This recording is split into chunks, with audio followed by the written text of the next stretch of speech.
Ladies and gentlemen, coming to you live from the Lucky Dog studio in a hidden location somewhere in the upper Midwest of the United States of America, it's a brother making his own way but with all the wrong opinions. Welcome to the Morning Night Live with your host, the one and only Dawg Knight. You know what? I'm not really ready,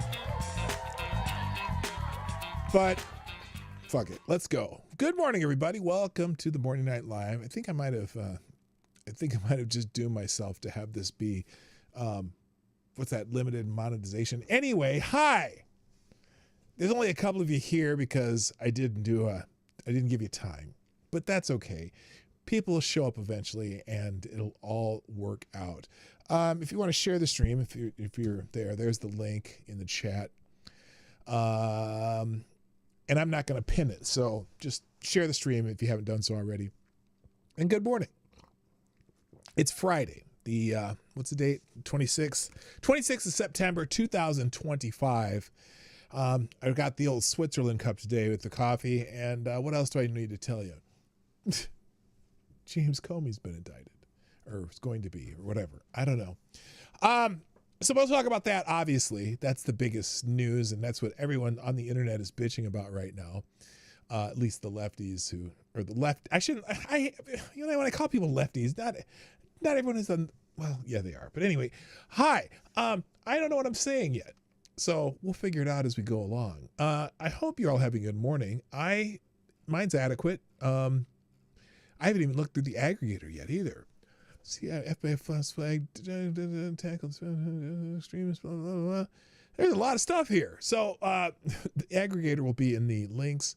But the big news again, James Comey. What is that? What am I getting notifications for? So I've been, well, that's useless. Oh.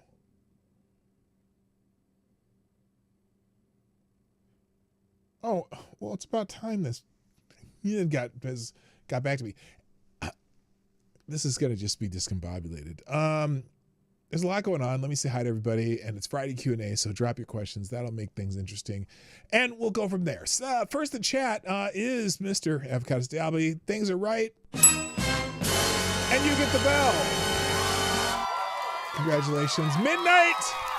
You were so close, girl. You were so close. And that's awesome. AD, you notice you've been getting some competition lately? It's been fascinating. So, also good morning to Miss Wild Wolf. What's up? Also, Hoko Sports is here. I see Gunfox somewhere. Well, Gunfox has already dropped to Hamilton, New York, and the thingy. Holy shit. I'm leaving. My mind is out of town already. So if I seem discombobulated, it's just because we planned out the route of our trip. And we're going to be in a car for about 8 hours tomorrow, but it's being broken up several times by seeing crazy things in Minnesota. So what I'm going to do, I'll drop my Instagram in the links today too. If you want to see, just follow the stories on Instagram tomorrow. What the hell? Review now. Review ad preferences. What? What?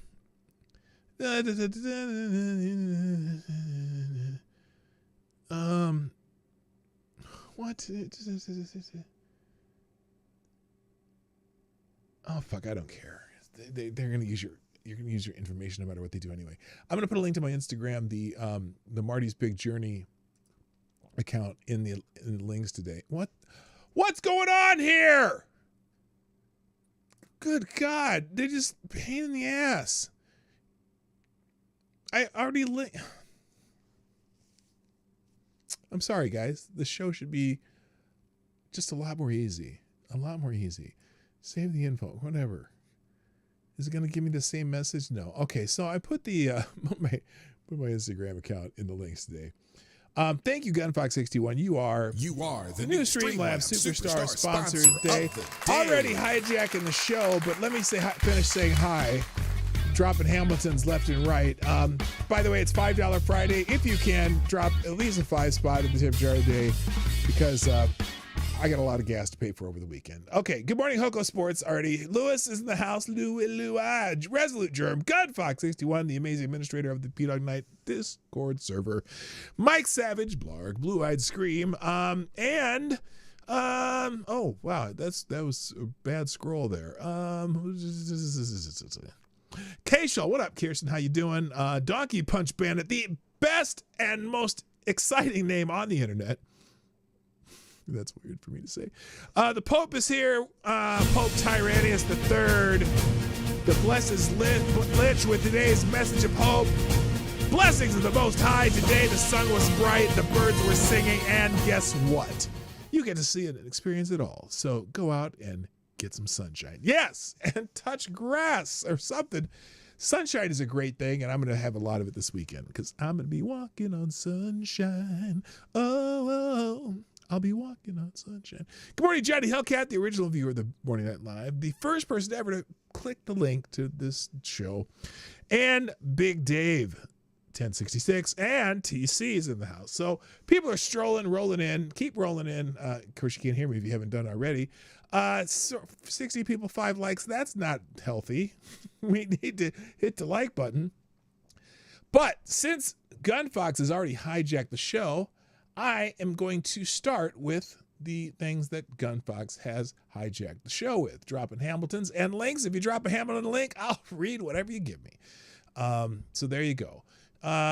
Wait, why did only one of them open, though? Hang on. That one opened, and there. Now they're both open. Oh, well, that one of them is the main topic of the day. You know what? I'm going to save the second one for later.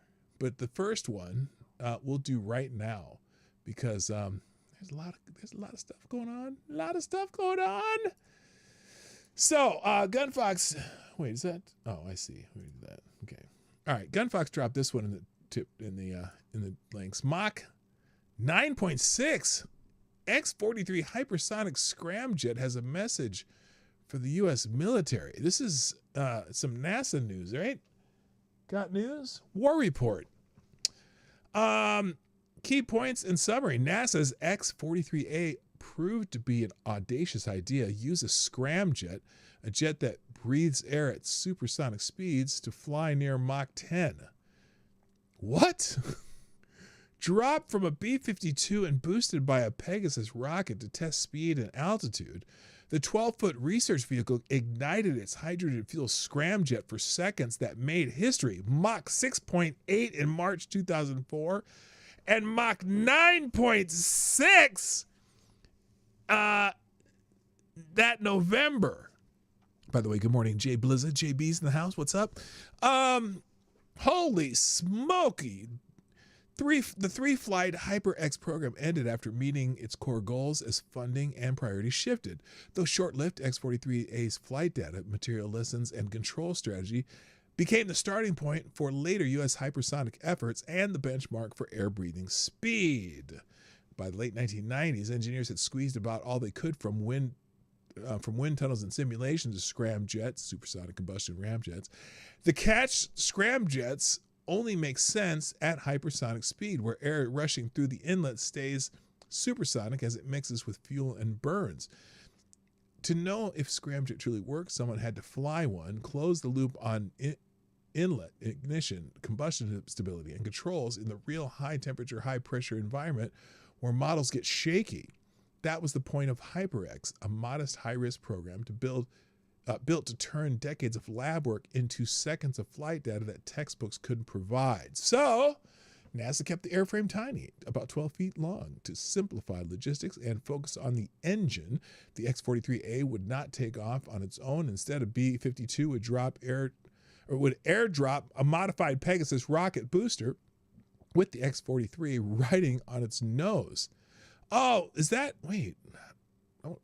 a picture of this? Holy shit. Let's see. The booster would sprint the stack to the target speed and altitude. Then the research vehicle would separate, open its inlet, and run its hydrogen fuel scramjet for a short, carefully planned burn. After that, it would glide unpowered into the Pacific. Every second mattered. The goal wasn't endurance. It was to prove air-breathing propulsion beyond the lab. The first flight. So this is a history lesson, or is this something that happened? I'm not understanding this because this says it happened in 2004.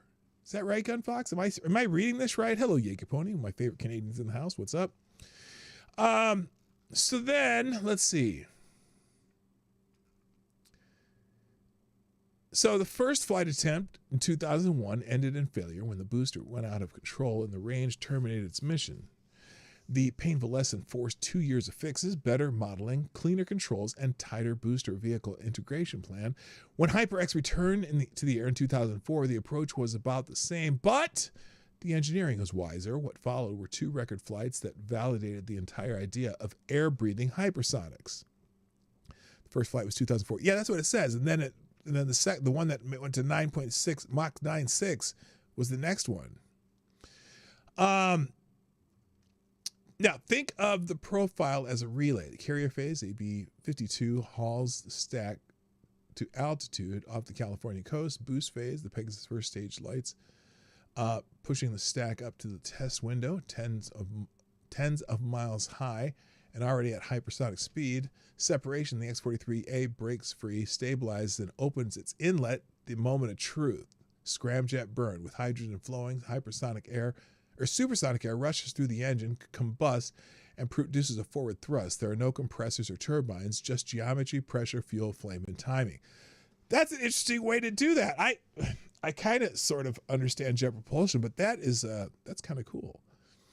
So anyway, sensors soak up temperatures, pressures, and thrust control behavior before vehicle glides to a planned splashdown. On March 27, 2004, the engine lit cleanly and sustained a burn of around 11 seconds near Mach 6.8. On November 16th, 2004, the third vehicle repeated the feat in a hotter regime, peaking near Mach 9.6, the fastest air-breathing flight on record. The burn lasted a mere second, but at those speeds, seconds are a lifetime of data. So, and this is, and then apparently the program ended. HyperX was always scoped as a 3-flight effort. One attempt at Mach 7, which failed and drove redesign, then at Mach 7, and then Mach 10 targets once the stack work. After 2004 successes, NASA had the data it asked for. Meanwhile, national priorities and budgets shifted. So, and why it still matters? Well, breaking Mach 9.6 with an air-breathing engine wasn't just a speed stunt. It confirmed that scramjets can't operate where rockets once had a field to themselves. That matters for any future system that wants high-speed, high-altitude flight without carrying oxidizer, rapid response strike, long-range ISR, even stages of success, or access to space concepts. So that's, wow. That's very interesting. This is going to be in the links today. There's a whole bunch about it. But yeah, that's a good piece of rocket and engine and flight history. You know, it's funny. Wasn't it in that second Top Gun movie where he was trying to do a test flight up to like Mach 10? For a human to be able to sustain that in any form would be very dangerous. And also, when that engine failed and he, ejected, he would have been dead. I'm just saying. Tom Cruise is cool, but he would have been dead. So there you go. All right, we're going to get into the news right now, and then we'll get to Gunfox's other articles shortly. Oh, shit. What did I not do? Hang on a second. I was really late today, so I really didn't put much together today, so I did as fast as I could. But today, holidays, I'm not giving you the X versions, but let's just do the holiday calendar here. Today is National Pancake Day. Yeah, baby. If you like pancakes, this is your day. Go to IHOP or whatever. I'm sure IHOP has some kind of special, or Perkins, or what else is there? Who else? I don't remember. What are some breakfast? Waffle House. They even though it's Waffle House, they have pancakes. Who else has pancakes? Cracker Barrel, the redesign. Who else has good okay, here's a good, this will kind of give me an idea where you're at. Denny's did have good pancakes. If you can tell me your favorite your favorite pancake place and where you're from. Not don't tell me where you're from, because then people might want to do some weird stuff. Hello, Anon. 1, 2, 3. You're welcome. And Selected Boys in the house. What's up? Yeah, oh, boy. and Dom O'Leary. Good morning. Good morning. Good morning. Okay, tell me your favorite pancake place or a common pancake place. So Denny's, we said. Perkins. Perkins are still in the Midwest. We still have them out here in Minnesota. Denny's are harder to find though. What else? IHOP. Oh, IHOP. Okay. I forgot about that one. I said Waffle House. They do have pancakes. What's another good chain pancake place? I already said Cracker Barrel. I don't know. By the way, I really like Cracker Barrel's pancakes. Everything else was okay, but the pancakes they always had were good. Actually, one of my best favorite pancake place in the Twin Cities is Trail Stop Tavern. They have on Sunday and Saturday and Sunday, they have a breakfast brunch menu, whatever. And they have these massive blueberry pancakes that are really, really good. So, good morning, Unacceptable Views, my other favorite Canadian, and welcome to the show. Anyway, also, it's National Family Day, Alpaca Day, Love Note Day, Day of Praise and Worship, National Dumpling Day, Johnny Appleseed Day, National Amanda Day. If your name is Amanda, I don't give a shit. National Brave Day. Apparently, that's an acronym for something. I have no idea. National Human Resource Professional Day, National Chimichanga Day. We'll go over to the. I might have to go to El Loro here in the St. Paul area. That's a Mexican restaurant my wife and I hang out every once in a while. Better Breakfast Day, Hug a Vegetarian. God, there's a lot of holidays today. Hug a Vegetarian Day today. Yeah, well, like they say, meat is murder. Tasty, tasty murder. National Compliance Officer Day, Shamu the Whale Day. What the hell? German Sandwich Day. I didn't even know Germans made sandwiches. Michigan Indian Day. What? World's biggest coffee morning. Yeah, there you go. Bread's a coffee morning. Yes. Drink that coffee right now. AFL Grand Final Day, International Day for Total Elimination of Nuclear Weapons. Yeah, good luck. National Hari Day. Show some love to all the Haris out there. I don't know a single Hari, unless you mean Hare Krishnas. National Law Enforcement Suicide Awareness Day. Wow. And then National Situational Awareness Day. Pay attention to what's around you. So those are the holidays today. Congratulations. Also, it's Red Friday. Remember Everyone Deployed. Now, some people wear red on Red Friday, and some people just mention it on their show every week. It is, that's what Red Friday stands for. Remember Everyone Deployed. And there's a message by this gentleman. I know it's going to be good, so I'm just going to play it. I haven't even listened to it myself. Hopefully he's not swearing and cussing. This man's going to talk to you about Red Friday. Hey, good morning, Warriors. What's up? It is Red Friday, September 26th, and this is my daily message to all of you that answer the call to serve this great nation. I love you, and your life will always matter to me. Up to 50 of our fellow Warriors will decide to make that final call today. Some of them, there's nothing we can do anything about. They're never going to say anything. They're not going to reach out to anybody. But there's a lot that you can save. And all it takes is just reaching out. Letting them know that there's somebody there that cares. So pick up your phone today. Reach out to at least one person you serve with and remind them that you will always have their six. Much love and respect, each one of you warriors of freedom. Don't become another statistic today. If you're struggling, seek help. Use your fellow warriors for support. I got your six, you get mine. That's how we end our epidemic. Stay connected, stay in the fight, stay alive. Love you, and we'll holler at you later. Out. Wow.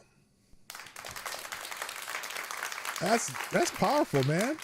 And yeah, a lot of military people former or been out deployed, whatnot, that are back here.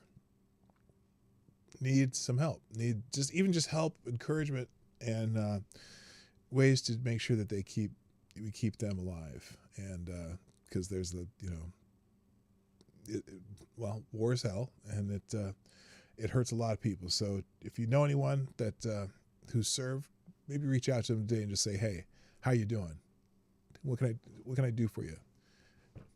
Say something kind.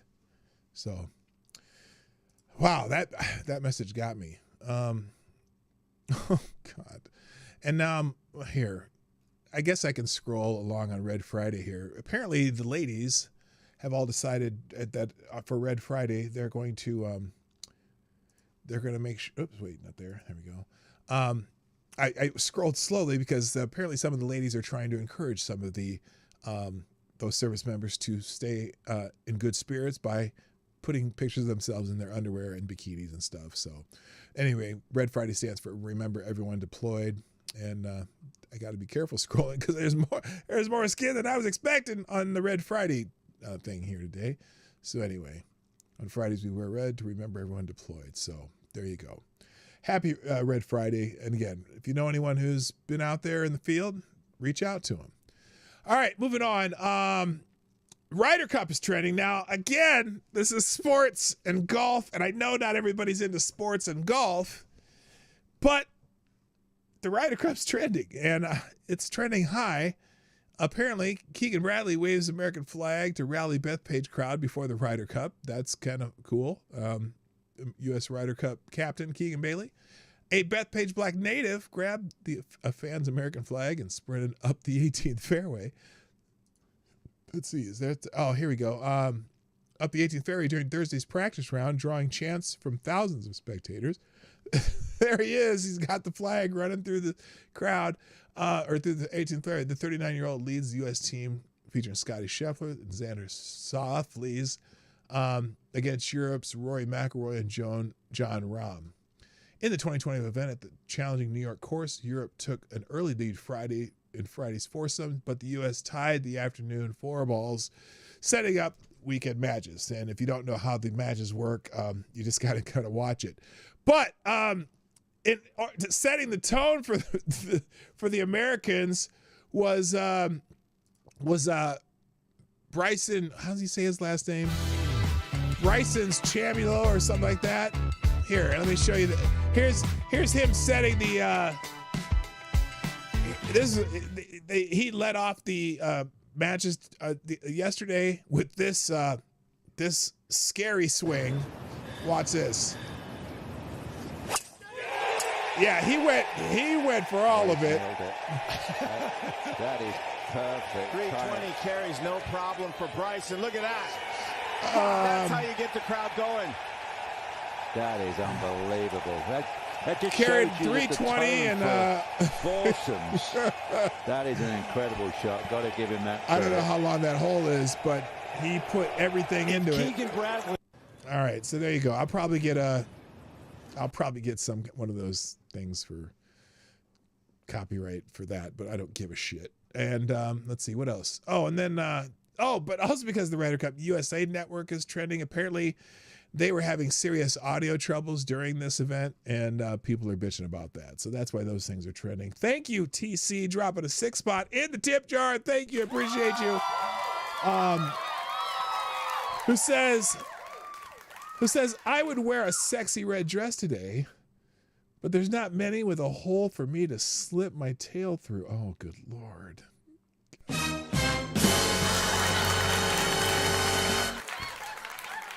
Make me nervous. Hello, Midnight in Exile and Darren Root. Welcome to the show. So there you go. All right. So the Ryder Cup's off to a roaring start. They're tied up after the first day, after the Europeans took an early lead. Moving on. Oh, wait. I got to go back. I almost forgot. I got some thank yous to do. Lots of people sharing the show. Greatly appreciated. So let's see how this goes here. There's some dude harassing or in my little upset with me. But anyway, first of all, thank you, Ms. Wildwolf, for sharing the show on your own. I greatly appreciate that. Whether you do it on your own or you retweet me or do a let's go, I'm happy with all three, and you did seem to have done all three, so thank you. There's There's a let's go with the cutesy post. You got the cutesy thing. This time it's kitties dragging kitties on the floor. I'm not sure what that's all about, but you know what? It's cute because they're kitties. Also, Mike Savage with the let us go of the day. Thank you, sir.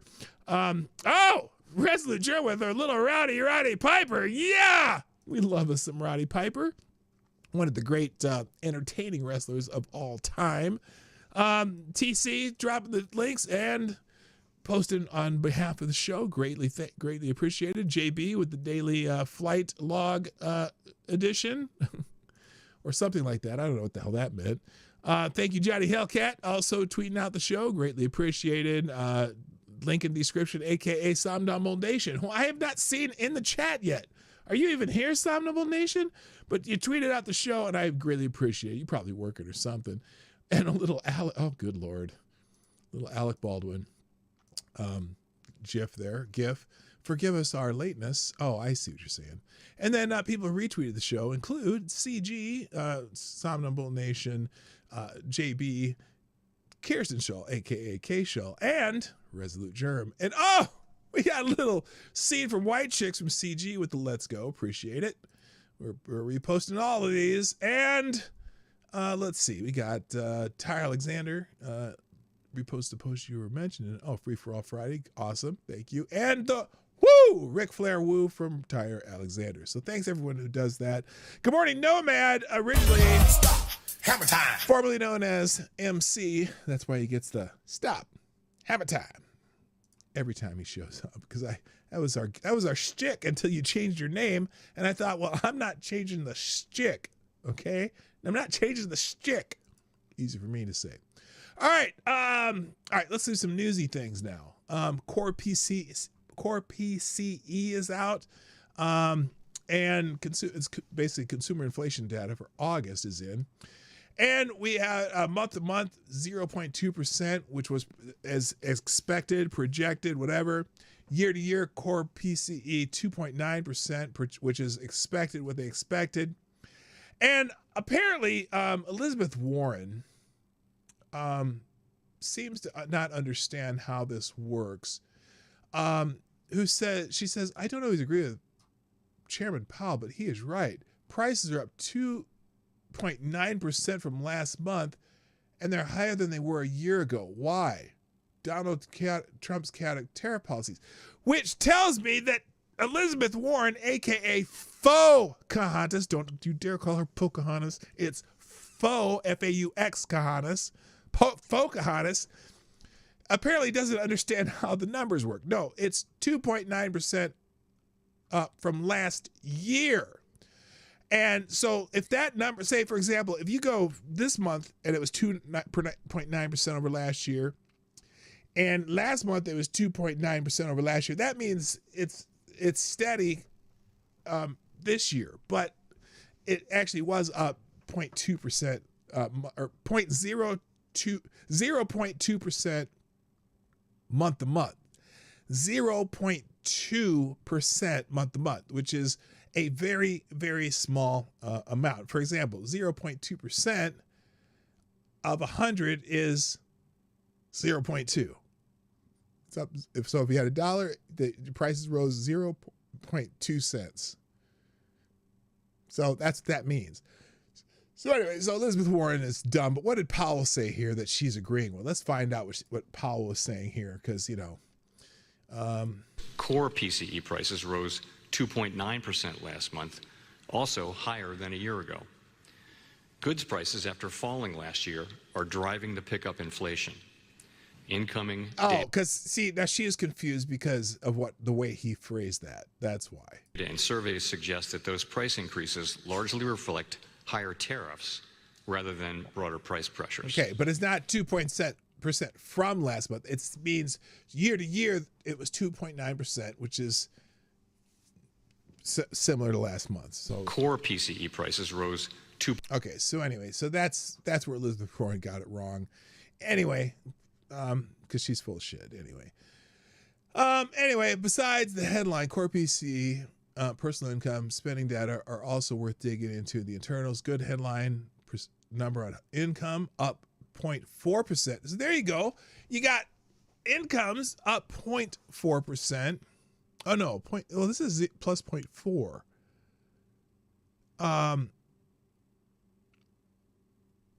But if you need to look line number 2, employee wages, number 10, transfer welfare, and number 19, real personal income ex transfer to get the full picture. Wages slowed down, up 0.5% to up 0.3% month to month, well highlighted by this month's NFR. Anyway, so wages, if you look at those numbers, wages have gone up slightly faster than prices. That's interesting. So anyway, breaking August PCE inflation, the Fed's preferred inflation measure, rises at 2.7%. Core PCE inflation was 2.9%. PCE inflation is now at its highest since February. So that's someone who wants to, okay, got it. But in line with expectations, which is good for the markets, I guess. I don't know. If you understand this, tell a friend. Explain it to a friend. All right. Now, some really newsy stuff. Apparently, Pete Hegseth, the Secretary of War, or Defense, however you want to say it. I've been hearing about this the last couple of days, that he has called all of his generals home for a big meeting. I'm not sure about that. So now, this is the Washington Post article. Well, I got an idea. We're going to read the Washington Post article on this. Hopefully it's archived. Oh, it's going to make me do this archive. Pick all the bicycles. Oh, it didn't make me do it. So, our Secretary of War ordered all the generals back to Washington for a big meeting. And this woman, Amy McGrath, probably makes a decent point. Telling the world that you're gathering all our high-ranking military officers to one single location is really not that smart from a security perspective. Well, did you tell them where they were going to meet? But yeah, sure. Whatever. So here's what they did. Hegseth orders a rare urgent meeting of hundreds of generals and admirals. The Pentagon has summoned military officials from around the world for a gathering in Virginia. Even top generals and their staff don't know the reason for the meeting. And so the speculation is there some big hoopla-doo about to go down? Here's the lead in the first couple of paragraphs.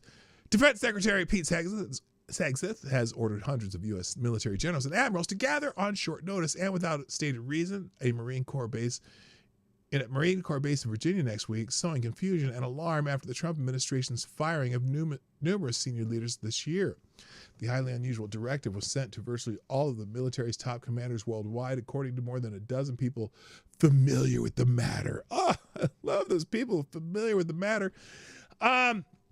It was issued earlier this week against the backdrop of a potential government shutdown, and as Hegseth overtly political moves, this is the Washington Post editorializing, Tara Kopp and Dan Lamont and all the other fuckers wrote this. Overtly political moves have deepened a sense of stress among his opponents who fear that he is erasing the Defense Department's status as a nonpartisan institution. In a statement Thursday, Pentagon spokesman Sean Parnell affirmed that Hegseth will be addressing his senior military leaders early next week, but he offered no additional details. Parnell, the senior advisor to the Defense Secretary, voiced no security concerns about the Washington Post reporting on the meeting scheduled for Tuesday in Quantico, Virginia. Yeah, it's funny. If they're so worried about it being a problem, then why are they reporting on it where it's going to be? It was not clear whether President Donald Trump will attend the meeting or if Hegseth had given the president advance notice of his plans. He told reporters at the Oval Office on Thursday afternoon that he will go if they want me. So, and then the rest of our article is just speculation on why and what not, whatever. Nomad Hegseth is just warning the political upper echelon of consequences, nothing more. Well, I hope that's what it is, because, there's a lot of political folks in a lot of those positions. A lot of people are promoted because of their loyalty to Joe Biden or whatever. And who knows? And it's funny because the liberals will tell you, well, that's what Donald Trump's doing. Okay. If you've never complained about it before, you can shut the fuck up right now. So anyway, now another thing though is that Hegseth is trending about and actually is trending on its own is Wounded Knee. And apparently Hegseth made an announcement. And well, here, let me play the announcement because this has got people pissed off too. And I can kind of understand why, but here's the announcement he made about Wounded Knee. Under the previous administration, a review panel was convened to determine whether soldiers awarded the Medal of Honor for their actions at the Battle of Wounded Knee should keep their medals. Now, upon deliberation, that panel concluded that these brave soldiers should, in fact, rightfully keep their medals from actions in 1890. The report was concluded in October of 2024. Now, that's interesting, because if you listen carefully to what he said, and these people are bitching about it, the panel that was put together by the Biden administration recommended they keep their medals. But there's a lot of people pissed off that Pete Hegseth is announcing it. Here we go. Let's listen to the rest. Yet, despite this clear recommendation, former Secretary Lloyd Austin, for whatever reason, I think we know, he was more interested in being politically correct than historically correct, chose not to make a final decision. Such careless inaction has allowed for their distinguished recognition to remain in limbo until now. Under my direction, we're making it clear without hesitation that the soldiers who fought in the Battle of Wounded Knee in 1890 will keep their medals. And we're making it clear. You know, here's the problem. You know, I understand. They're all dead. So where are you going to take the medals from anyway? You're going to force their families to go find the medals and give them back? Who knows? So yeah, it almost seems like folly that they were going to, they're going to take their medals away. That they deserve those medals. This decision is now final, and their place in our nation's history is no longer up for debate. We salute their memory, we honor their service, and we will never forget what they did. Yeah, you can't, look, if you try to go and politically correctly, posthumously change history just because it was, look, you can have criticism of that particular battle and still not want to force the United States to remove their medals. So it's kind of stupid.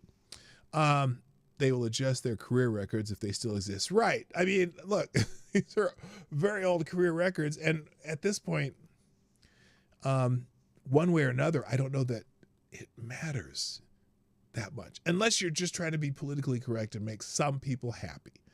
So maybe 11 people care about Wounded Knee. Charlie Kirk got wounded neck, and we want to see the federal government do something about the people and culture that have made it dangerous for decades to be a Republican. That's interesting. Pete out here fighting the good fight a century and a half later. He's just, you know what? They made a recommendation over a year ago. Lloyd Austin did not act on that recommendation, so Pete Hegseth did. Is it a big deal? I don't know. Some people will be. Some people will be like, yay. So, whatever. Digital ID is trending. Digital ID. Now, I thought this is something about the deadline for getting real ID here in the United States, but apparently it's not. Apparently, people in parts of Europe are also struggling with this. And apparently, is this, I don't know if this is the European Union or is it just Great Britain? But anyway, someone here says all MPs have been sent an invitation to sign this joint letter to Starmer. Oh, this is just in Great Britain, outlining our profound opposition to the introduction of digital ID. I'm hoping to build cross-party resistance. Digital ID will not be introduced without an almighty fight in Parliament. So here's someone complaining about that, who says, Dear Prime Minister, we are writing to register our profound and passionate opposition to your reported plans for a compulsory UK-wide digital identity scheme. Such a policy would represent an unprecedented level of state control over British citizens. This is a fundamental change to the relationship between the individual and the state. It's dangerous, intrusive, and deeply un-British. It risks building the foundations of a surveillance state, one that will inevitably expand in scope over time. Yeah, because that's what governments do. We urge you to abandon these plans Immediately, at the very least, you must commit to bringing any proposal before Parliament for full scrutiny and a free vote, and to fully consulting the public before attempting to impose such a drastic measure on a reluctant country. The British people do not want this, and the British people do not need this. Compulsory digital ID would mark a dangerous and permanent shift in the balance of power between government and the government. We will oppose it at every stage. And yours sincerely, looking for signatures. Mike Savage says both UK and EU want digital ID. Both want total control over the people. One, quote, bad tweet, end quote, gets you locked out of society. Oh, is this like what the Chinese, what do they call a social credit system? Yeah, we don't want that shit. And for some reason, we have a form of it here in the States called Real ID, although I don't know what it does, but I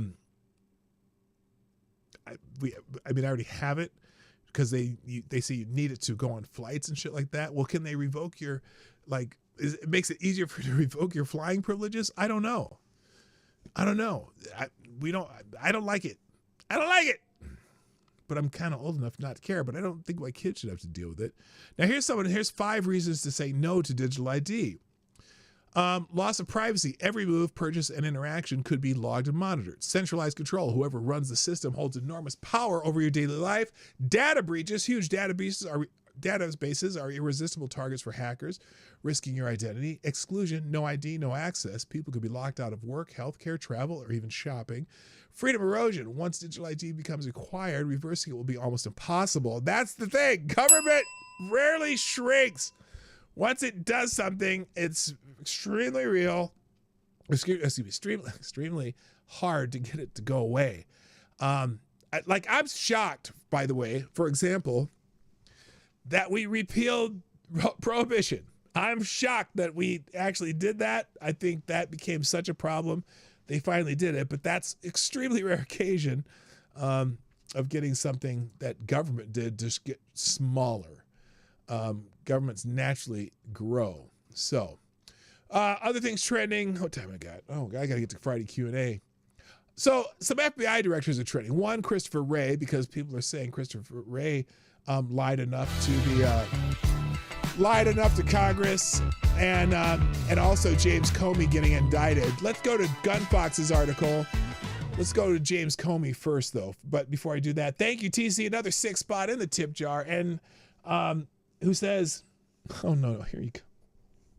How come you turn into an animal every week? Are you always, wait, were you a squirrel yesterday? Hang on a second. Let me scroll down here.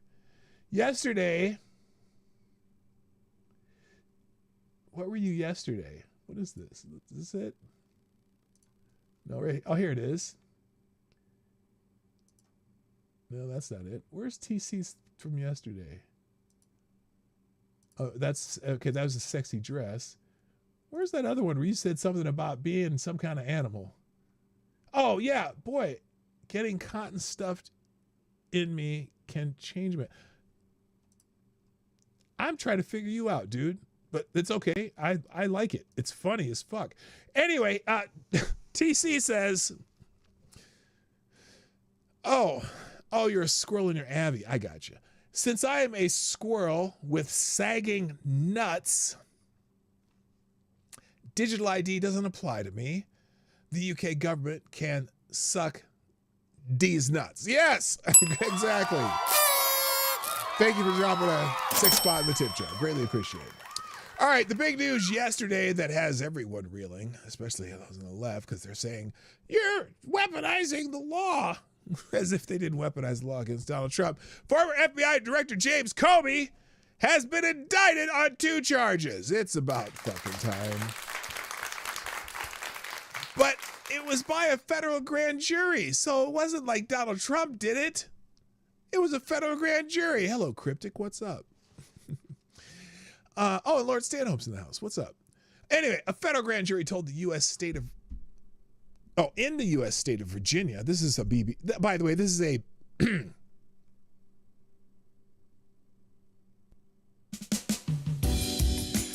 This article comes from the BBC.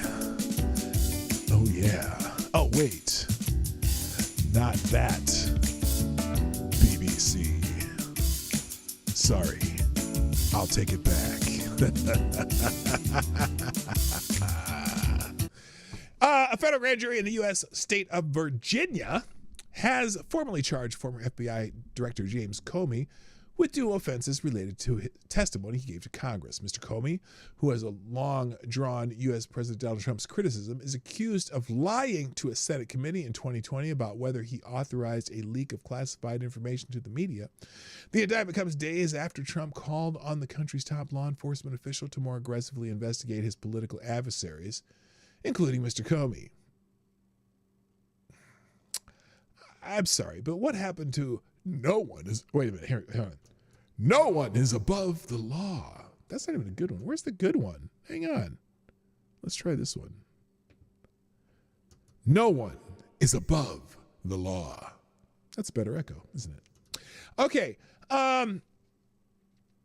Comey, the indictment comes days after Trump called on the country's top law enforcement official to more aggressively investigate his political adversaries, including Mr. Comey. Oh, you mean the ones that were investigating him? Excuse me. Responding to the indictment. Now, it's interesting that the first quote in this article comes from the person responding to the indictment and not the indictment itself. Responding to the indictment, Mr. Comey declared himself innocent and said he had great confidence in the federal judicial system. Well, what's interesting, this case has been appointed to an Obama lawyer. Very partisan Obama lawyer, so that'll be interesting. An indictment in the U.S. justice system is a formal accusation issued by a grand jury after they review evidence to determine if a case should proceed. Mr. Comey may have his first court appearance on Friday, but his arraignment, where charges are formally read out in front of a defendant in court, has been set for the 9th of October in Alexandria, Virginia. The BBC U.S. partner CBS reports. The probe being led by Lindsay Halligan, a U.S. attorney for the Eastern District of Virginia, who was previously Mr. Trump's personal lawyer. Let's see how they do that. They just wanted to... Never mind. Took over her new role on Monday. Attorney General Pam Bondi, urged by Trump this weekend to pursue Comey, said in a statement that the indictment reflects this Department of Justice commitment to holding those who abuse positions of power accountable for misleading the American people. And so they have the 2-page indictment is short on detail, but it says Mr. Comey has been charged with one count of making false statements and another of obstruction of justice. Both counts relate to Mr. Comey's appearance at the Senate Judiciary Committee in September of 2020 when he was questioned about the FBI's handling of 2 explosive investigations, one on pro-Trump election interference by Russia and another on Hillary Clinton's use of a private email server. The 5-year statute of limitations for charges based on that hearing would have expired next week. The first count relates to Mr. Comey telling the committee he had not authorized someone else at the FBI to be an anonymous source in news reports about an FBI investigation into what the indictment describes as Person 1, believed to be Hillary Clinton. The second account alleges that Mr. Comey did corruptly endeavor to influence, obstruct, and impede the committee by making false statements to it. The jury rejected a third count of making false statements. Comey lied his ass off. Anyway, if found guilty, Mr. Comey could face up to 5 years in prison. He said in a video statement, "My family and I have known for years that there are costs to standing up to Donald Trump. We will not live on our knees, and you shouldn't either." He continued, adding, well, here's what he said. Here's Comey. You've also said that if President Obama... Wait a minute. Wait, that's not it. That's...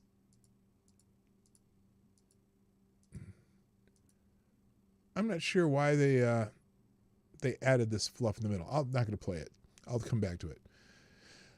So anyway, that's the big news. Comey is trending, of course. There's John Brennan. Fuck that guy. And so we're going to just go down and see what a few people say about this. Starting with Libs and TikTok. Hey, Comey, no one is above the law. This is all these people saying no one is above the law.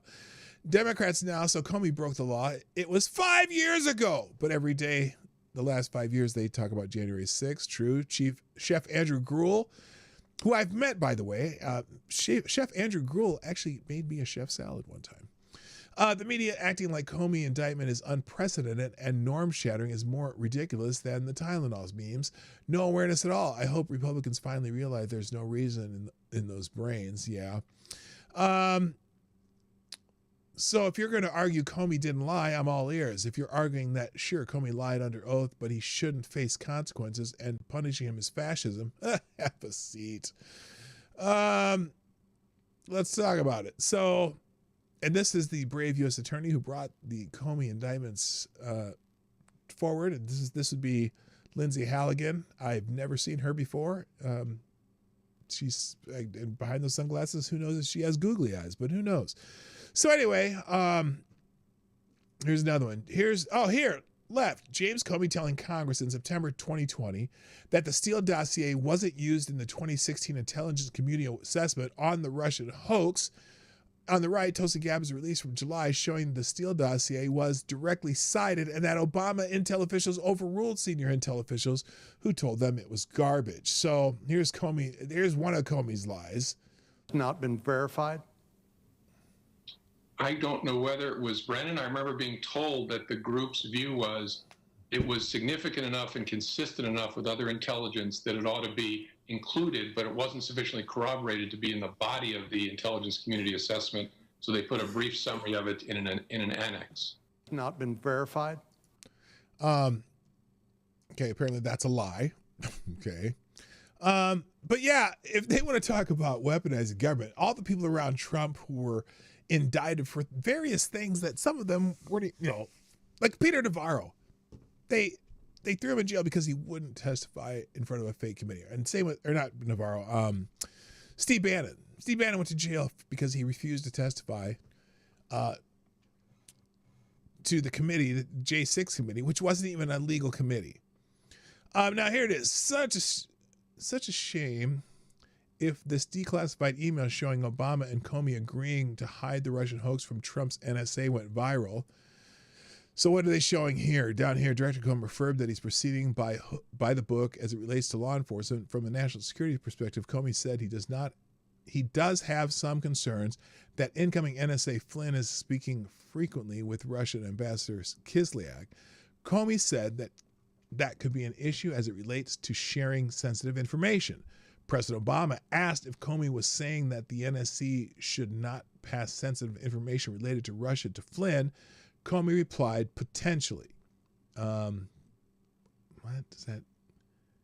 I don't even know what that means. I didn't read. I wasn't listening to myself as I read it. But anyway, you can run up and down this thread. It'll be interesting because, again, I believe this was assigned to a judge that is very Democrat friendly.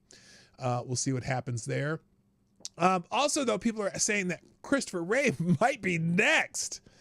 Apparently, there's been a new disclosure that on January 6th, you remember when Christopher Wray said there might have been 20 or so assets from the FBI in the crowd?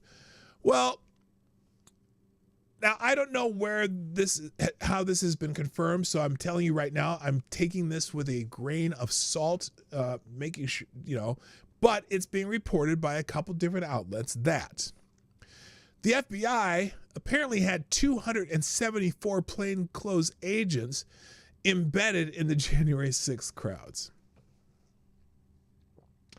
274. Now I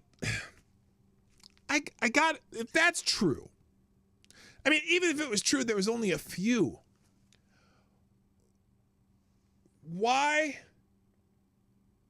did federal agents and also the Metropolitan Police, because you know that when the guys were up there trying to break the windows, trying to get into the doors, the Metropolitan Police just stood back and did nothing. In fact, there's a famous video of one guy screaming at them with MAGA gear on, saying, "What are you doing? Why don't you stop these people?" And remember, the person who was instrumental in breaking that window, his name was John Sullivan. He's that little not wanting to claim he's Antifa, but showed up in Antifa rallies in Seattle. He's the one who actually was the one breaking the window, and then also he pretended to be like he was a journalist and didn't get arrested at first, but then they arrested him later. But there's also a video of him saying, "We did it! We did it!" he was dressed like because he was dressed in MAGA style clothing, supposedly. Or there's video of it. You know who I'm talking about. Anyway, the FBI secretly deployed 274 plainclothes agents into the January 6, 2021 Capitol riot crowds, a fact hidden for over 4.5 years until current director Kash Patel's team turned over a 50-page after action report to Congress. Oh my goodness. I'm putting a link to that. This is from this is it. The after action report. This is the whole thing. Okay.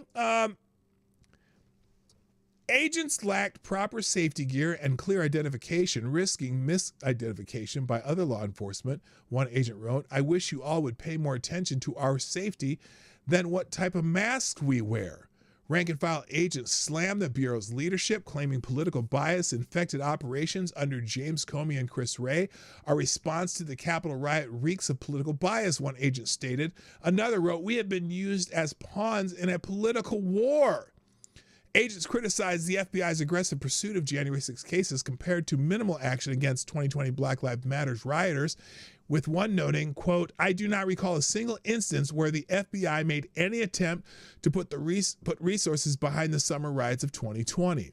The report reveals internal frustration over the Washington field office's hopelessly broken culture, prioritizing wokeness over crime fighting. One agent urged, quote, "The FBI should make clear to its personnel and to the public that it ultimately still takes its mission and priorities seriously."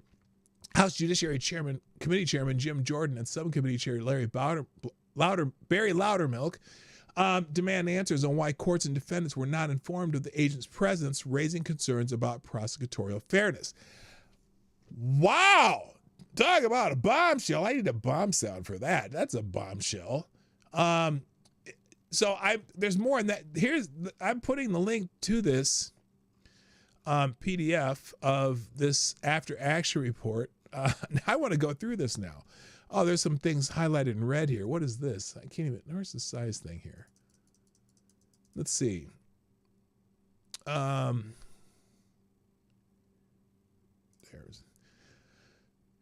The actions of January 6, 2021 were absolutely despicable and unacceptable in a civilized society. What is even more unacceptable was the hypocrisy displayed by the FBI and its leadership in their attempt to go after those involved in the Capitol riots while we as agents watched the cities burn across America during the summer of 2020. That's a comment by one of the agents. Here's another one. "We were once an apolitical organization, but I no longer see us as such looking from the ground up. We have been used as pawns in a political war, and FBI leadership fell into the trap and has allowed this to happen. We are supposed to call balls and strikes regardless of political pressure. Now we can't even be trusted to be in the field." These are some agents who probably got unceremoniously dumped. Let's see if there's any others down here. Here's one. As in June, agents were again deployed onto the streets, specifically around the Capitol, and simply told to stand behind MPD, no other direction. When asked specifically what they were supposed to do or who to check in with, they were told simply that management said to go there, and there was no answer. FBI agents do not have training for nor equipment for riot control. MPD, that's the Metropolitan Police Department, looks at the agents as a liability, standing behind them with no equipment and no comms. At one point, MPD told them to put their gas masks on, which of course they did not have. Management cannot keep sending agents into harm's way simply as a show of force. Here's another one. The initial response of having us again respond to a riot by standing in line did not seem appropriate because we do not have the gear, equipment, or training for riot control. So there's a lot of things highlighted along here. Again, it's in the links. You'll have to maximize it by about 200% to be able to read it. But I need to go through that. I haven't seen it yet. That's pretty big news. And apparently, as Christopher Wray lied under oath. He had 275 plainclothes agents in the crowd on January 6th. 270. That's significant. That is significant. And that's why he's trending. Also, Ray Epps is trending. Because now, if they lied about who was in the crowd, and we know Ray Epps was in the crowd, was he one of those assets of any type. Now they're saying I wasn't an agent, but were you an asset? And also the fact that he got that super like totally light sentence and the judge was making excuses for him. What is that? What is that?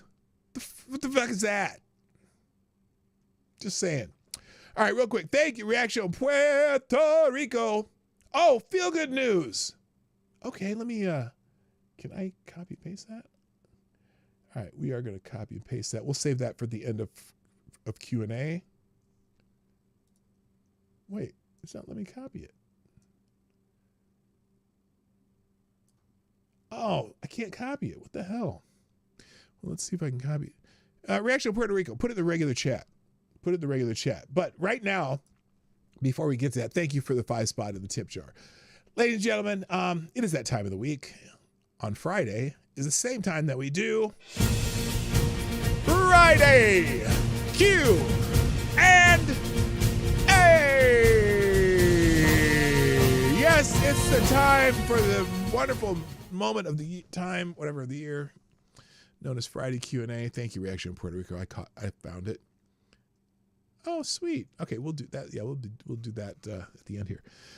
It is time for Friday Q&A, where you can ask me anything, and I mean anything. I'll do my best to answer it, and if I can't answer it, well, I'll just bullshit my way through it anyway. So here we go. First question of the day. Thank you, Avocados Diabli, for putting the spacers in. We appreciate you doing that every week because that little bar gets in the way of the first question if you don't. So a couple spacers always makes it easier. First question comes from our young friend Midnight, who asks, what is your favorite day of the week? That's a very good question, Midnight. I don't know if I've ever thought of an answer to that question. I do enjoy my weekends, so maybe perhaps Saturday morning. Saturdays are great. Or Friday because of anticipation of the weekend. But usually my favorite day of the week is any day that I sell one of my pieces of furniture. I do some furniture refinishing on the side just for a hobby, and then I sell them because I don't have enough room for all the furniture I refinish. But no, I guess probably Saturdays. I love my Saturdays. Lady Boomer and I usually, or not usually, but often take day trips or go do something every Saturday where we just hang out and go somewhere different every week, be it a small town somewhere else. For example, last week we went to, we drove down to Hastings, Minnesota, which is about 25 minutes from where we live. And we went to the American Legion, and we went and had, they have breakfast on the weekends. And their breakfast is really cheap. I think I talked about this last week, but oh no, I didn't. I don't even think I told you this. They have really cheap breakfast on Saturday and Sunday. Like most of the menu items are between $8 and $11. And that, I mean, we're talking Denver omelets, eggs Benedicts, everything's between $8 and $11, which is unheard of right now. You know, every place else you go, you're looking at $15, $20 for an entree. Their entrees are like under $12, all of them. So, and they have a patio. Their location is right on the, it's the Minnesota River, Mississippi. I think it's the Minnesota River. Anyway, it's on this big river. There's this really cool bridge, and you're sitting on the patio, and you just have this beautiful view, boats driving up and down the river and whatnot. And a bonus last week, we go down there for breakfast just because sometimes we like to go down there and it's close. We got there, and there was a classic car show, like hot rods and classic cars and antiques and stuff, in the middle of downtown. So you walk one block from the place you're eating, and all these cars are all over the place. We're down there looking at classic cars and stuff. It was great. And that was just that's why Saturday is my favorite thing. We just find things to do, and we go do them. Avocados Dabbly asks, have you seen Candace Owens' latest crackpot theory that Israel got Macron to sue her months ago to prevent her from exposing how the Jews killed Kirk, or how Ben Shapiro was part of it to get TPSA? You know, how do I put this? Me never being a real fan of Candace Owens, like even less of a fan of Candace Owens than Charlie Kirk, although once in a while she says something that's correct. That bitch is losing her fucking mind. And boy, she is like, she's trying to out Alex Jones, But at least Alex Jones was right sometime. I don't know. There's so many, I've seen so many crackpot theories about Charlie Kirk and about now this new thing and wherever. And I don't know. This Midnight says Candace Owens is right. I don't know. But it just sounds loony.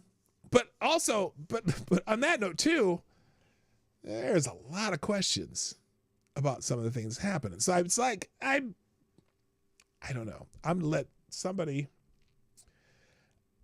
to let it all play out, and eventually we might get the truth.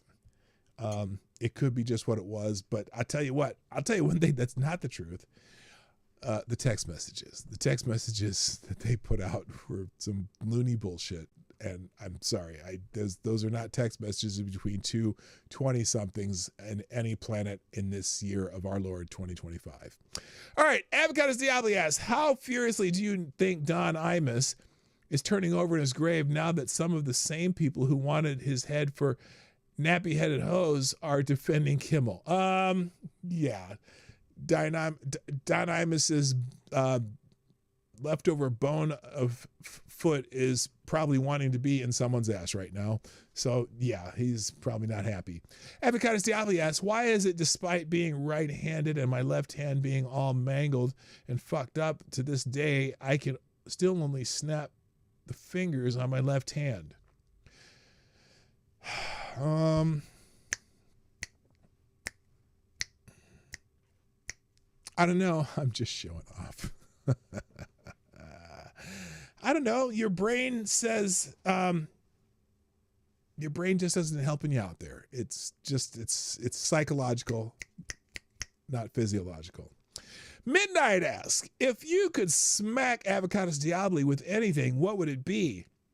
Probably a grouper, a big old grouper. I'd be like, boom. Wait, aren't groupers like giant fish? I shouldn't hit you with a groupie. That would hurt. I know what I would smack Avocados Diablo with. You know those giant sponge #1 hands? I'd hit it with that because I don't want to hurt Avocados Diablo. I like Avocados Diablo, so I wouldn't want to hurt him. We'll just stick, but wait, PDawg confirmed for Graper. No! What are you talking about? No, not even. Nobody calling Candace Owens crazy is listening to what she's saying. Oh no, I've listened. I've been listening to every theory, and some of them have some interesting points and video evidence and whatnot. I can't. Anyway, Ms. Wildwolf asked if you could teach Midnight's class specifically. Besides current events, what would it be and why? Didn't we already have this conversation? We had this conversation a week ago, I think, or maybe 2 weeks ago. And I said the class that I would like to teach would be, what was it? I can't remember now. Yes, we did. We did talk about this last week.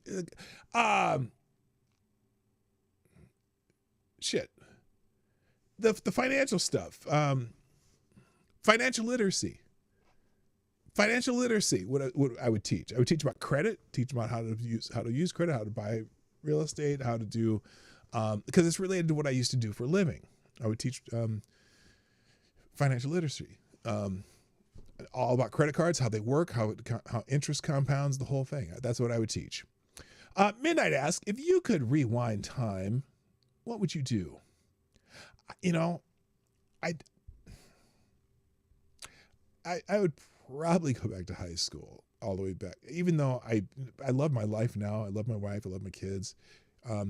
But if I could guarantee that I would meet my wife again, I'd go back. I'd probably change my major to computer science. I would have stayed in computer science. And there, there's a whole kinds of fork in the road decisions you make during your life. I probably wouldn't have stopped playing sports either, because I was actually very good at sports. And I probably could have gone to school for a lot cheaper than I did, and wouldn't have had to spend all that time paying off student loans when I did. But otherwise, I love my life now, so I would want some of it to be exactly the same, particularly with my spouse and my kids. Midnight asks if you could teleport, where would you go and why?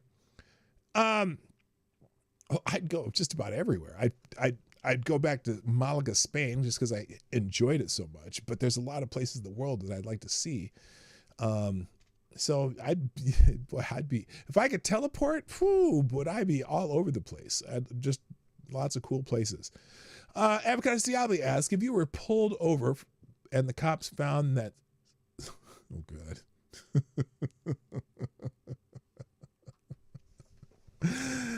I probably shouldn't have read ahead, but I'm going to say it because you asked it. If you were pulled over by the cops and they found that severed foot we all know you keep in the glove box, what excuse would you give them for having it? Science? Duh. Jay Blizza, JB asks, would you ride in a fighter jet as a passenger while the pilot did some sweet tricks? Oh, I would love to do that. I'm like roller coaster thrill ride.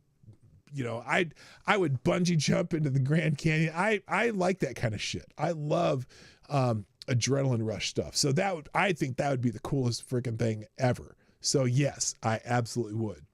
Avocados Diabli asks, if you were given unlimited wishes, but for every wish you had to endure 24 hours of explosive diarrhea, would you use them? You cannot wish it away and it stacks.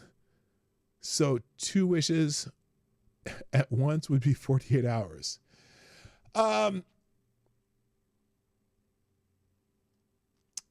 I would, let's put it this way. I would use them very judiciously. Because I've gone through a similar hell, not quite 24 hours, but yeah, I've done that. And it would suck. So you'd have to be very, very judicious with your wishes. Okay, Jay Blizza asks, JB says, what is your favorite breakfast cereal?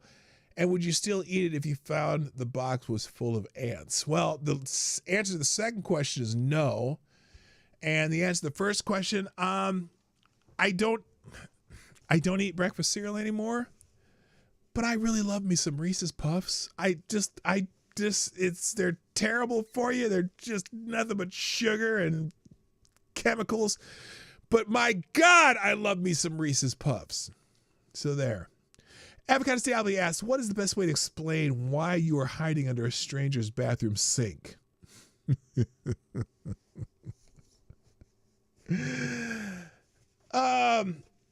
A stranger's bathroom sink. What would be the best explanation for why you were hiding under a stranger's bathroom sink?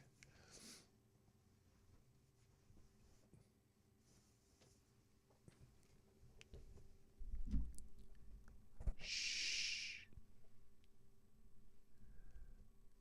Don't tell my wife.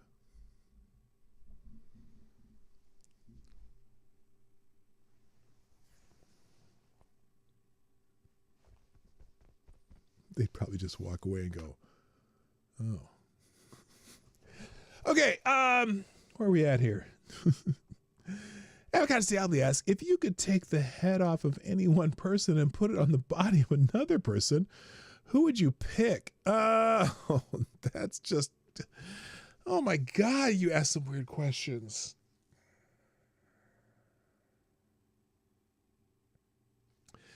Am I going for laughs or something else more serious? Because, you know, Rosie O'Donnell on the head of Donald Trump would be kind of funny, right? Okay, that's the only thing I could think of. Select a Boy asks, what's the best Adam Sandler movie in your honest opinion? Oh my gosh.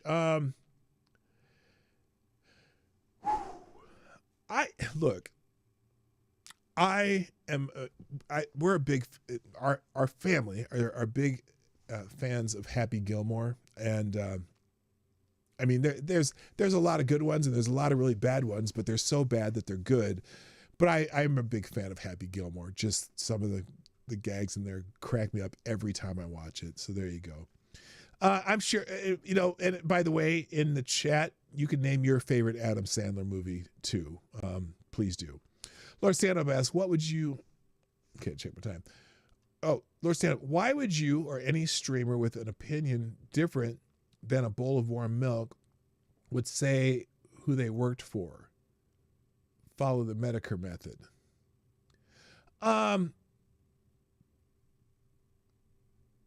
Because I don't care. I don't care if people know who I work for. I mean, look, the company that I work for, UPS, and the location I work at, don't give a shit what I do. And look, if people are going to find me, they're going to find me. I don't give a shit. And look, if someone tries to get me fired at UPS, I know that ain't happening. There's just nothing. I could say some fucked up shit, and they wouldn't care, just because. Plus it's union. It's hard to get someone fired at a union shop. Let's see. Lord Stand Up asks, how do you have a dialogue with a body of man that openly wishes you and your love's death for not following a lifestyle of practices that might kill them? How do you have a dialogue with a body of man that openly wishes you and your love's death for not following a lifestyle of practice that might kill them? How do you, I don't know what you mean. I'm not sure what you mean. Waterboy. Oh, someone likes the Waterboy? Too cool. French Toast Crunch. Oh, that's a good cereal too.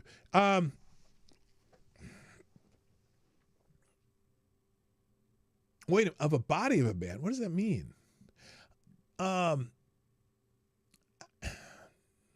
do you have a body dialogue with the body of a man that openly wishes for you and your love's death for not following a lifestyle of practice that might kill them?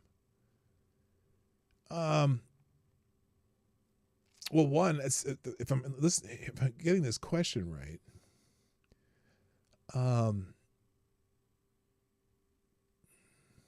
because you care about people's lives, I don't know. You know, if they're following a lifestyle of practice that might kill them, and even though they hate you so much, you'd want to have a dialogue for them not to cause their early demise. You know what I'm saying? I mean, that takes a lot of strength. It takes a lot of kind of faith, and I don't mean religious faith, but just faith in humanity that you can get through to them. And even when you have no reason to have faith in humanity, which I'm beginning to lose all of that right now. But just because you are that person who has that faith in humanity. Select Boy asks, if you were to spy for your adversaries, if you were a spy for your adversaries, how good of a job would you think you'd do? I don't know.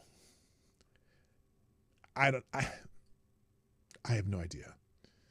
If you were a spy for your adversaries, how good of a job would you think you'd do? To spy for my adversaries, I don't think why would I spy for my adversaries? I suppose if they're paying me really good, but yeah, I don't know. I don't know the answer to that. Lord Stanhope asks, call me a bitch all you want. Will you understand likes have to be earned? As a boomer, you should appreciate that. I'm not calling you a bitch. That's what you believe, that's what you believe. I'm good. You're here every day. You got to like me at some point. I don't know. So yeah, there you go. But I'm not going to call you a bitch. You're a loyal fan who comes here all the time and says cool shit on the internet. Avocados Diablo asks, can you, using only your hands and using no words, give an accurate description of the 3/5 compromise?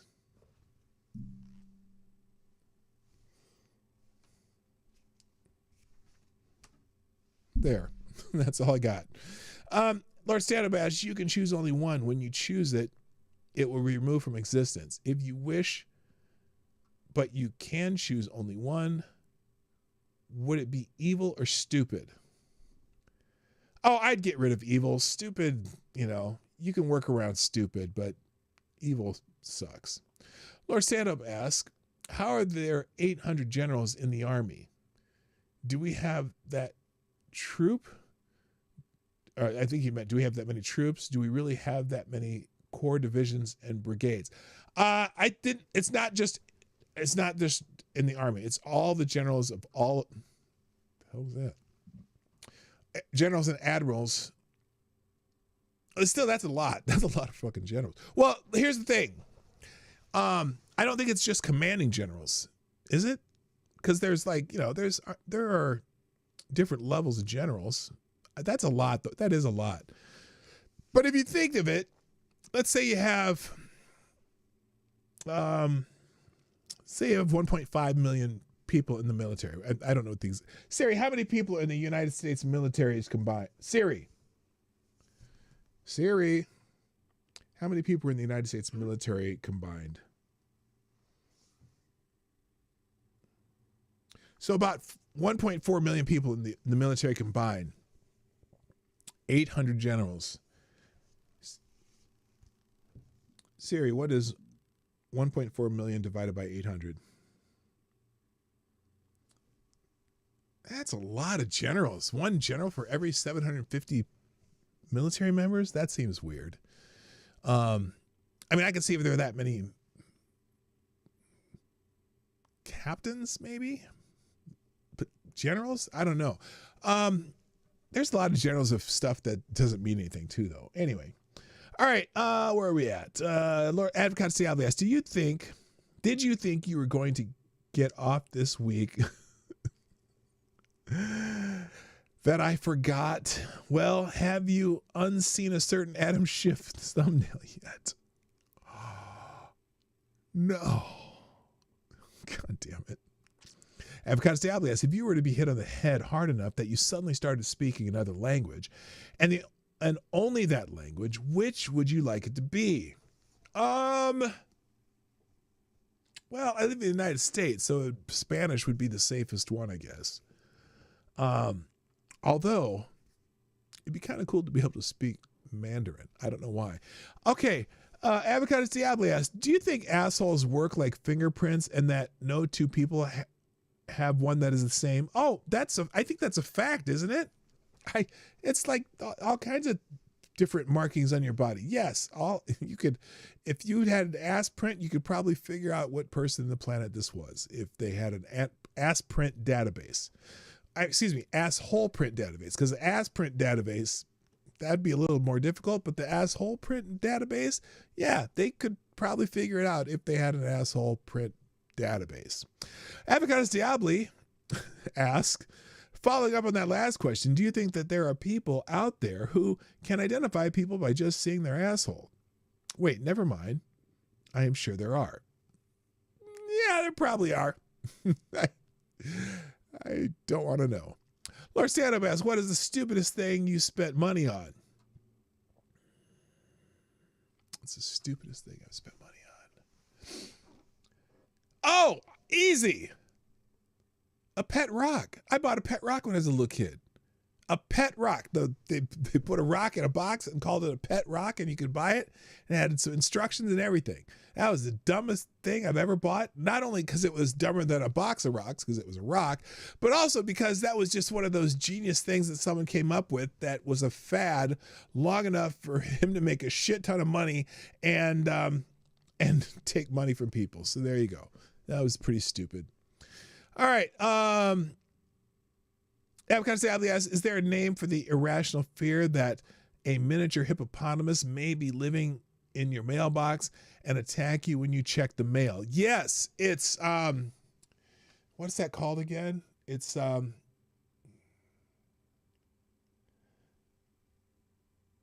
hypo something jaw funking disorder. Oh, that's it. That's exactly it. It's hypo fucking jaw something disorder, which, yeah, it's the fear of a mini hippopotamus. Okay. Ms. Wildwolf asks, if you could buy an island anywhere in the world, where it would be?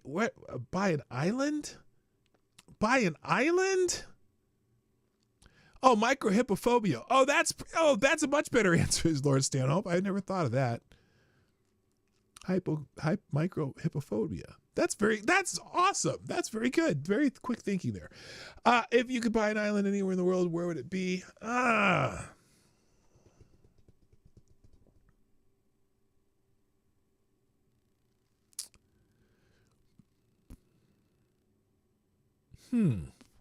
See, now, this most people would say somewhere tropical or some shit like that, right? But I would want access to service and stuff. And so, I think, oh, sure, Florida Keys, but no, the hurricanes and shit. I wouldn't mind having an island like on the south end of Lake Superior or, Lake Michigan, whatever, like in the Apostle Islands or near Bayfield, Wisconsin or something like that, or near, or Door County, Wisconsin, whatever. As long as I would have access to the mainland so I could go, go to the grocery store and shit. Because I love the South Shore of Lake Superior, especially. That's just a cool place. So maybe that. Where are we at? Midnight asks, do not read out loud.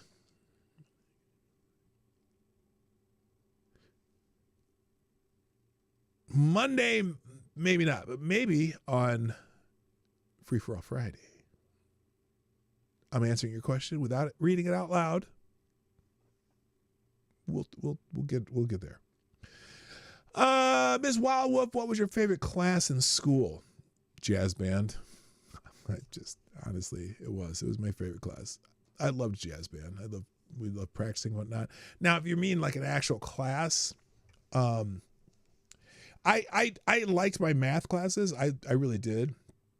Because I enjoy, especially in fact, my favorite class of all time in school was my 9th grade Algebra 2 class. Was it Algebra 2? Yeah, the second year of algebra class, because I took first year in 8th, 7th grade, and then the second year in 9th grade. And in in that algebra class, our teacher had a rule, okay? Our teacher had a rule that you cannot talk in class. You cannot talk you cannot talk in class, but she didn't care if you passed notes the whole class, as long as you didn't talk. And she still expects you to do well and get the assignments done and do the class. So for an entire semester of that class, me, the kid in front of me, the girl across, and the girl over there, we had a notebook and we just passed it back and forth and wrote notes and had conversations all class for the entire semester. None of us ever listened to the teacher whatsoever, but all of us aced the class because we would just learn the lessons from the book. We do our homework, and if you do your homework, you can learn it. And if you weren't sure, you'd look in the book and you can figure out how to do it. So that whole year, we never listened to the teacher the entire year in class. We just passed this notebook around. She knew we were doing it too. And we had a long conversation. And at the end of the year, we gave her the notebook because all of us got an A in the class. So that was my favorite class of all time. Oh my God, I'm out of time and I got a lot of questions. So this is definitely lightning round. Holy shit. I'm missing there's a whole bunch here still. Oh my God, you guys went crazy. Okay, this is lightning round. Laura, stand up. Are frozen hot dogs for dinner truly a sign of imminent divorce? No, but close. Avocado Stably, how many cocktail wieners can you eat in a single setting? 41. Midnight asks, if you had $1 million, would you still do your lives? Yes. Yes, I would. I would probably stop doing everything else, though. Avocado Stably, do they make tiny little hot dog buns for cocktail wieners? I've never seen them, although I'm sure some, I almost said midget, some short person probably has done that. Avocado Stably, why do I seem to have cocktail wieners on my mind?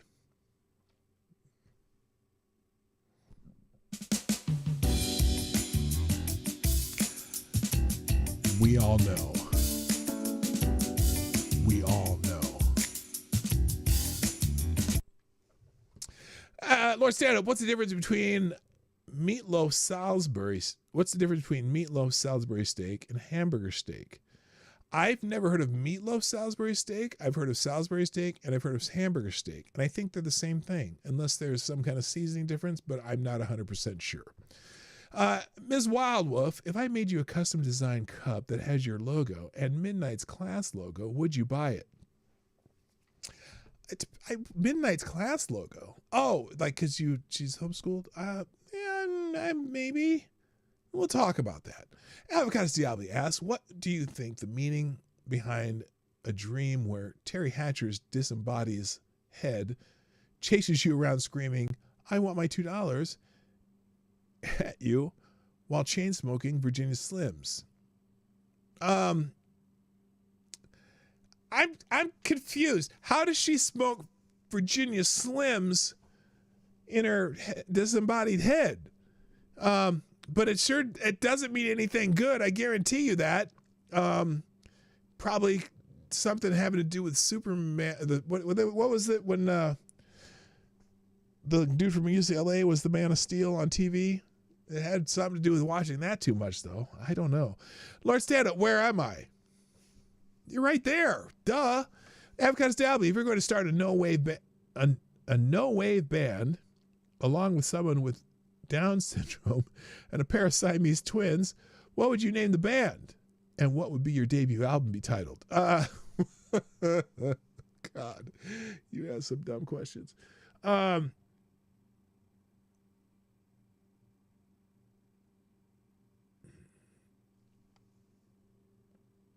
I was going to say Fart Knocker's Ball. I don't know. Something like that. Avocados Diaby, why do we say pair of twins anyway? Shouldn't the pair go without saying when it's the twins? Well, yeah, except no, because if they're together, they're a pair of twins. But if they're not together, they're twins who are not a pair because there's not both there. Does that make sense? I know, it's close enough. Lord Stanhope, how do I get out of here? Doors. Lord Stand-Up, do you know that Method, Raekwon, and Ghostface Killah all said Comey was their homie? Does this change your opinion of Wu-Tang? They don't know any better. They don't know any better. Avocados Diablo, if Gore Vidal and Kurt Vonnegut Jr. were to mud wrestle, who do you think would win? I'd go with Gore Vidal. Avocados Diablo, have I asked enough questions for Midnight to owe me $2 yet? Go to their stream after the show. Lord Stanhope, how come no one ever talks of the effects of tariffs on foreign businesses and not just our own? Because they're trying to dunk on Trump. Look, the people who don't want tariffs are the same people who want to raise corporate taxes by a lot. And both have the same effect on inflation, if you ask me, because they're both cost of business. So tariffs are a cost of business that we pay for buying foreign shit. Corporate taxes are a cost of business that we pay for buying any shit that is an American made. So pick your poison. I'd say get rid of them all and, well, whatever. Ms. Wildwood asks, what is your favor? What is a favor that you asked your family for that was hard for you to ask, and why? I had to borrow money once, but I ended up paying them back. But I hated asking to borrow money from family when I was in trouble one time. Avocados, or Sound Noble Nation said, did Avocados Diablo ask a sufficient number of questions, or should he double his efforts? Well, I'm not. Oh God, I have to stop. All right, here's what I'm going to do. I have to leave. I can't do this anymore. I didn't realize what the fuck? You guys went nuts today. I should keep up with this. Here, I wonder if I can't even copy all this, can I? Can I copy it? All right. I can. Okay, here's what I'm going to do. I'm going to copy and paste all these questions that I haven't gotten to yet. And then we're going to save them for later. Holy shit, you guys asked a lot of questions today. Okay, so here we go. We're starting Avocados Diablo. That's where I left off. Maybe I'll even do a stream this afternoon. Jesus, effing L, motherfuckers. That was weird. All right, so here we got to put Friday Q&A leftovers and do a separate stream for this. New document and paste. Oh no, paste. There we go. Okay, we got them. They're all here. All right, I'm saving these questions and putting them in the Friday Q&A leftover file because holy shit.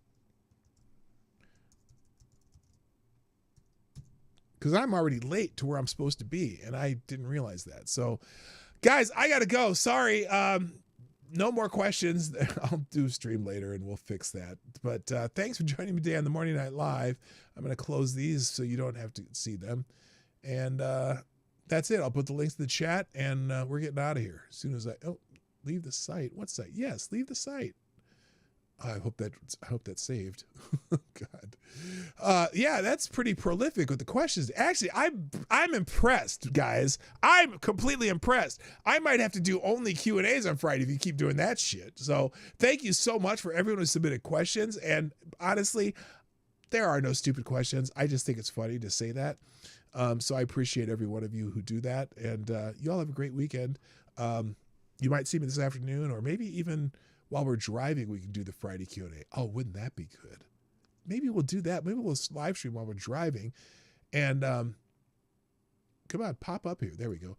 And then we'll have the Friday Q&A on the road. We'll see what happens. Anyway, here are the links as they pop up. There we go. Links. And they'll be in the description. I got to go. Thank you. My name is Dawg Knight, and I'm out of here. Sorry for the abrupt ending, but that's how it's got to be. Hey, this is Dawg Knight, and thank you for watching today on the Dawg Knight channel.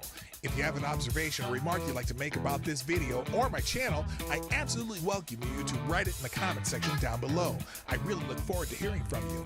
And before you go, if you like what you saw but you're not already subscribed, please make sure you hit the subscribe button and definitely click that bell that pops up afterwards so you'll be notified when I post new videos or when we go live. I broadcast my live show, The Morning Night Live, Monday through Friday at 10 o'clock Eastern, 9 o'clock Central. A special thank you to all the supporters of this channel who share our videos on social media and who make donations through Streamlabs, YouTube, Venmo, and Cashapp, which are all linked in the description down below. Thanks again, and until next time, I'm Dawg Knight, and I'm out of here.